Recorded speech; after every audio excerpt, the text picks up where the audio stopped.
And we're back, and this time I'm going to show you how to recreate the Hague facts and figures design in Adobe Photoshop. At first we create a background and it's not fully white. I'll use the paint bucket tool. You can press G for that and click on your canvas. Maybe I'll change it later on, we'll see. Let's use the rectangle tool and I'll hold Alt when I drag that and Shift. That way width and height are the same.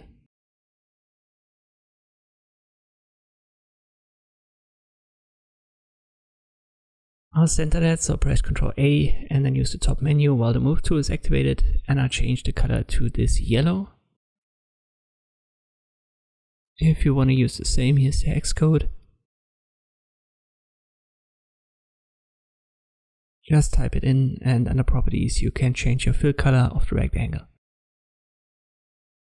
Now let me move that a little bit to the bottom and I'll resize that. So press Ctrl T and you can do that. It should be fine, but the background, it doesn't fit this color, so I'll go back to my grayish or light gray color, press G for the paint bucket tool again, and now it's a little bit darker. Let's use the ellipse tool and I'll hold again Shift and Alt to create this circle.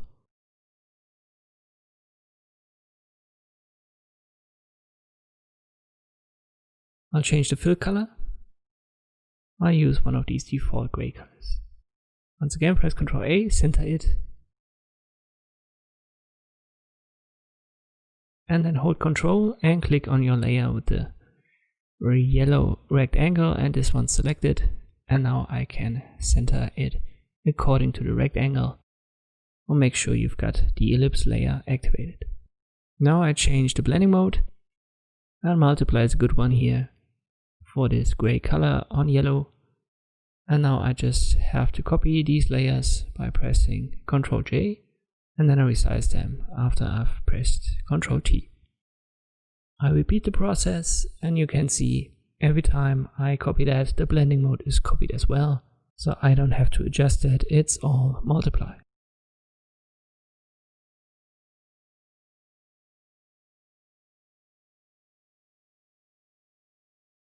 We need one more, and this will be the center point. And I'll change the blending mode again to normal, but only for this one. And then I go to the properties menu, the fill color, and I use the eyedropper tool to give it the yellow color of the background. And this is what we want to have for the basic design. Now I'll play around with the gray tones. I'll just use the default swatches here. Then you can see when you've got this multiply blending mode activated, it makes them a little bit darker. So you can play around with that. And this is the basic effect that's used in all of these Hague designs. I've linked to them via the description link below, so if you want to check them out, the originals, they all use this blending mode effect and easy geometric shapes.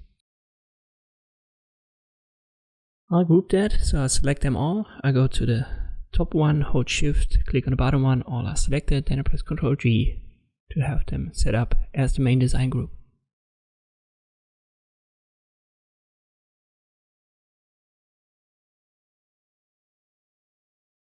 Now the rest is just about adding text. Use the type tool for that, T, and then use the move tool, press V for that, and you can move them around and reposition them.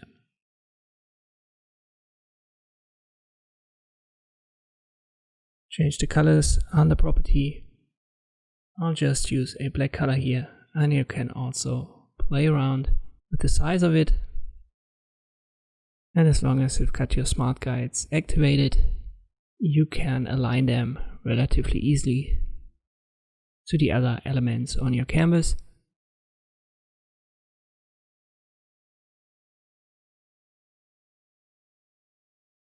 On the top, I'll just add some basic information about me.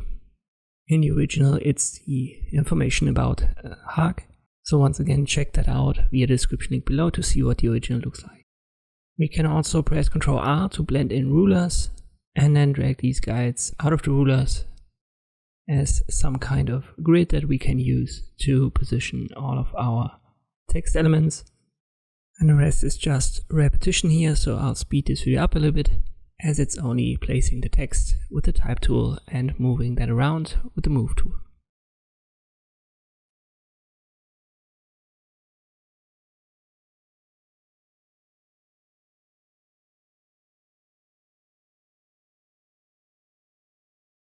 So one final step, and this is to give it a texture. You will find that via description link below as well. I'll just copy that, or I'll just drag it into my Photoshop project. Make sure it's on top of your main design folder and resize that so that it fits this main design. And afterwards change the blending mode. For this specific texture, soft light looks fine. I want to keep that, but it's also on the background. So we need to create a clipping mask. So right click on that layer and create clipping mask.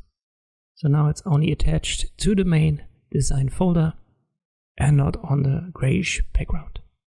Let me go down with the opacity a little bit, as the texture is too strong for my taste, but that's about it. And this is how you can recreate the Hague facts and figures design in Adobe Photoshop. Thank you for watching, and I'll see you next time.